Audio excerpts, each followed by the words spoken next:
What's going on, guys? It's your boy Poet Q, back with another video, man. And if you've been following me, you know it's been a while since I posted. Had a lot of things going on, but that's neither here nor there.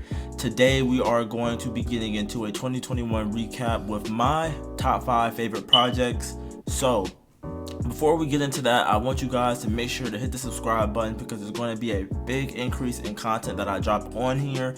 And not only am I going to give you guys my top 5 favorite projects, but I'm also going to be giving you guys the honorable mentions that I feel need some recognition as well. And there's going to be later videos on my favorite merch, my favorite EPs that also dropped as well, and my favorite courses and different things like that throughout the week or the month or whatever the case may be. But if you haven't, make sure to subscribe to the channel. And with that being said, let's get right into the video, man.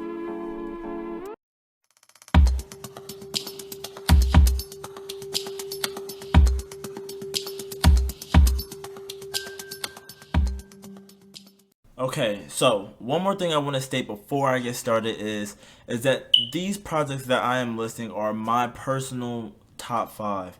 This isn't anyone else's. I'm not telling you that this should be your top 5 because music is subjective. This is my personal top 5 and my honorable mentions. So with that being said, now let's hop into it. A few moments later. Alright, so the very first project that I want to start off with is the project that I've been talking about literally probably for the majority of 2021. A project that I called very early was my album of the year just because of the significance that it had to me on an intimate level. But if you don't know what project I'm talking about, it is A Happy Man by Dende. So to begin, this project is probably one of my favorite projects. I really feel like there's no skips on this project. I think that every song on here slaps in total. One of my favorite songs being I Cried, Close to You, Broke, Say Something. There's a lot of lyricism on here as far as things that I believe to be relatable, things that I think that everyone, I feel like, experiences, things like self-doubt, lack of self-love at some stage in your life. Some are, you know what I'm saying, battling through it right now, some have been through it, and some may experience it later on, but just for the sake of this video, I'm gonna keep everything intimate and personal to myself. The reason why I put this album as probably my album of the year is because of songs like I've Cried or A Happy Man's Demons, where we talk about things that are going on within ourselves, you know, where it's like mentally, like you're holding yourself back or you're scaring yourself from reaching that higher point because you're scared of the unknown. And the unknown is something that we can't control, but that's something that's very talked about in detail within that song. And then you have songs like Broke that really speak more to my financial situation currently. But I think that one thing that artists don't really, or people don't really pay attention to as far as like things that artists go through is it's hard to chase a dream and maintain financial stability. I mean, it's easier said than done when you have to devote your time to work, but it's harder when as soon as you clock out, literally the rest of your time is devoted into making sure that you never have to work again. But I think that was displayed beautifully on the track, and I feel John Sway really did a really fire job. There's also some dope features on here as well with Chris Patrick and Bari. But most importantly, I definitely feel like this is a dope project. And one thing before I move on to the next project that I want to say about this is that one of the real big reasons that I feel that Dende is an important artist that we have in the underground, not so much an indie artist anymore because he signed, I think, CXR, but one of the important things about Dende is, and I try to say this about all the artists that like separate themselves, is that they have that it factor, being like there's something about their voice, their artistic ability to just, when you hear him, it's like, okay, I want to kind of be quiet and just listen.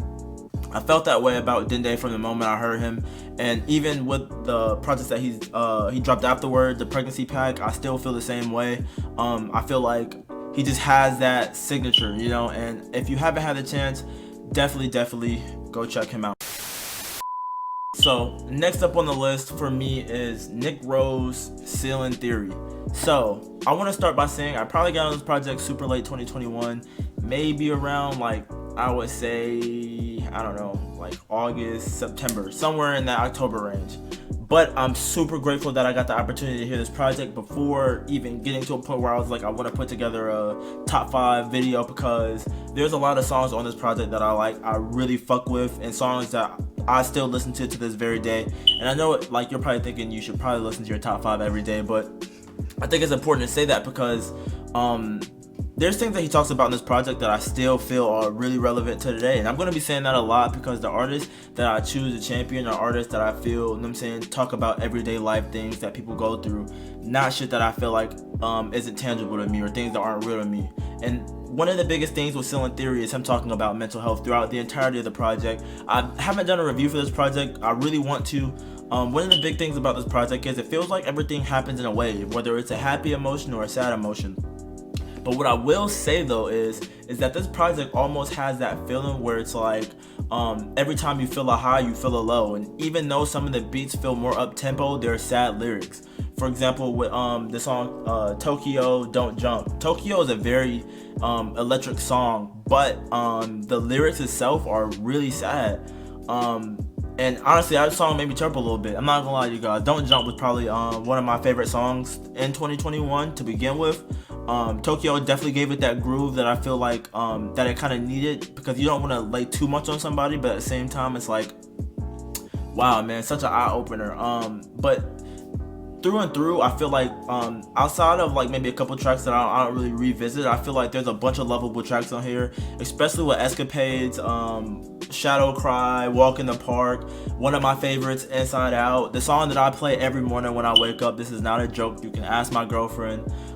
Gorgeous is one of my favorite songs. Probably one of my top 5 2021, not gonna lie. I think all of these have a top 5 song to me.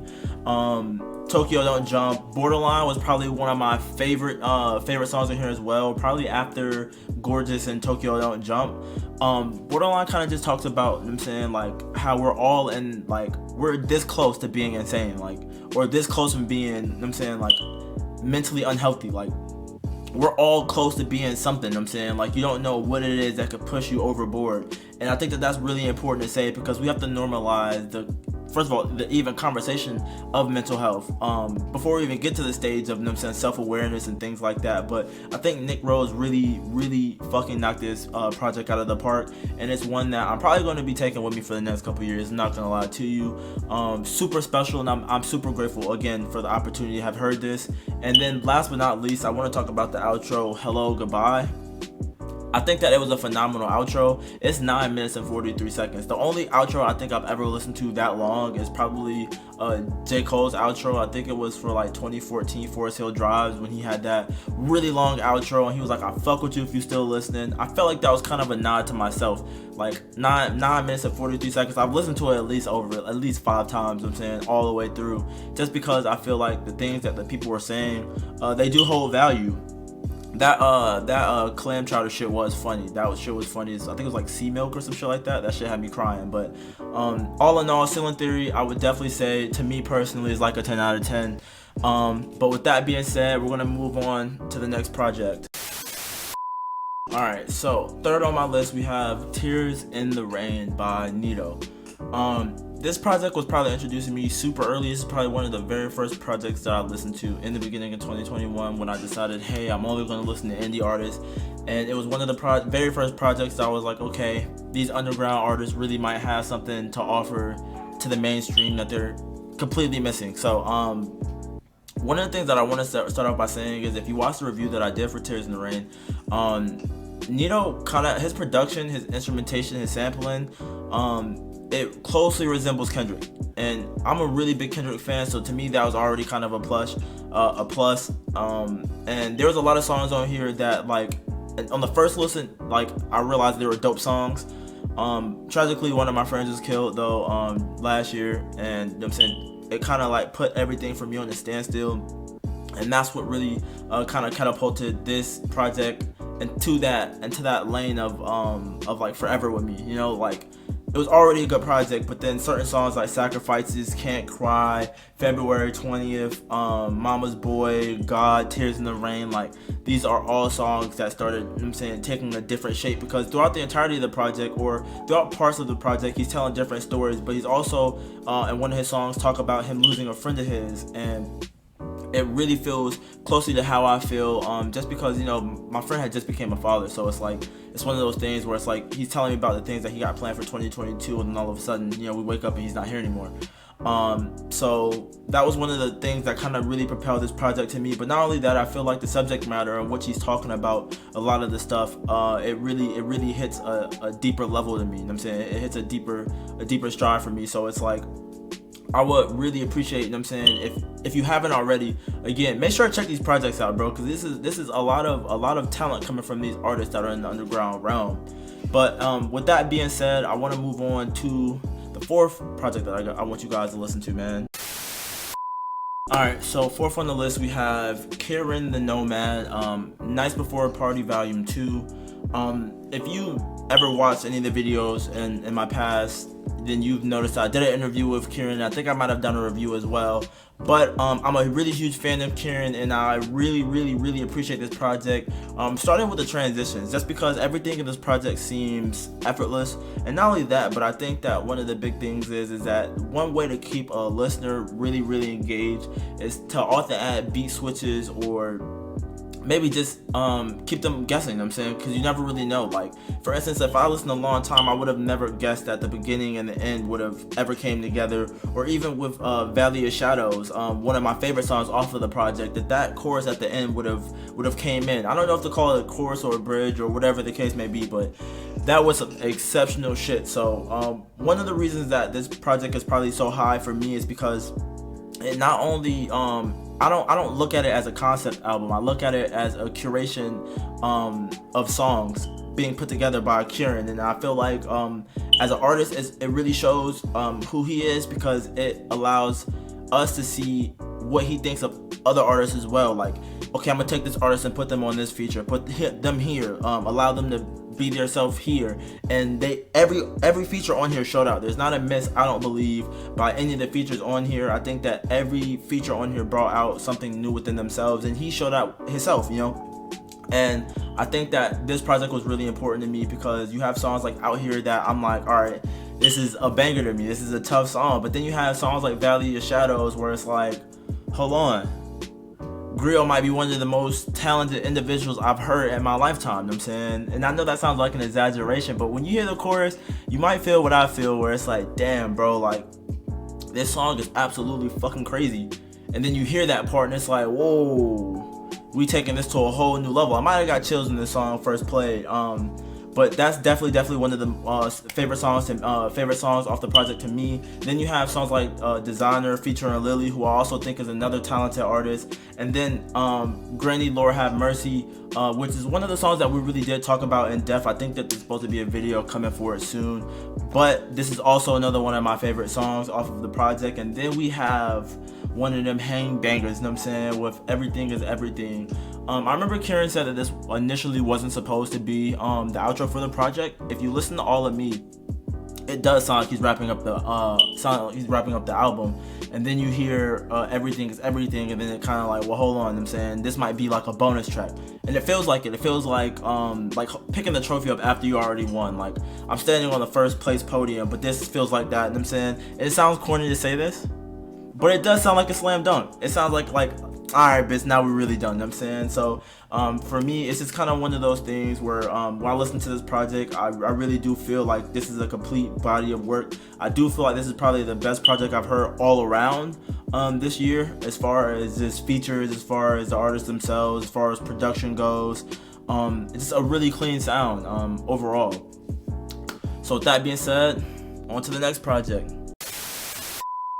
Okay, so finally, to wrap up my top 5, the last project that I have on my list is the Iverson Tapes Volume 1 by Midpack. This is probably one of the most underrated projects that I've heard in 2021. I heard it dumb late, like extremely, like very close to deadline, kind of late. Like, it wasn't about to make the video, and then I heard it and was like, for sure this shit is making the video.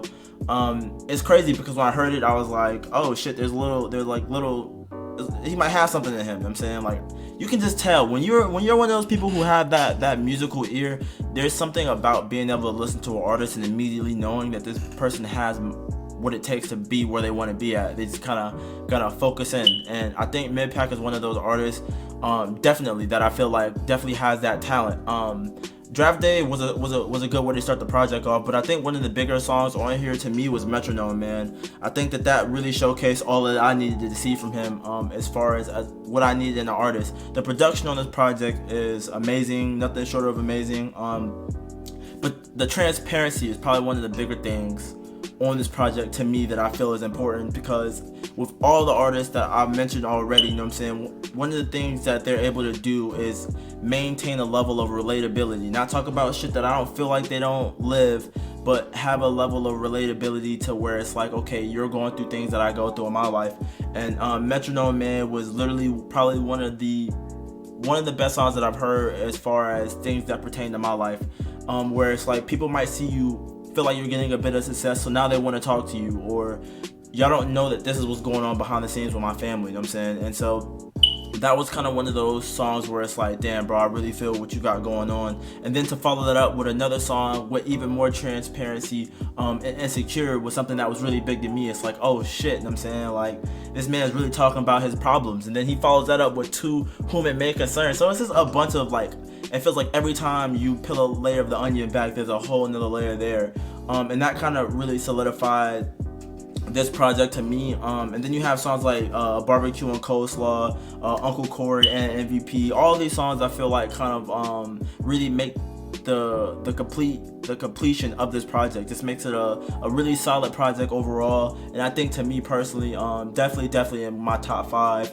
But with that being said, I'm going to put a brief moment of all the honorable mentions that I didn't take the time out to give a full in-depth dive over. So here those are.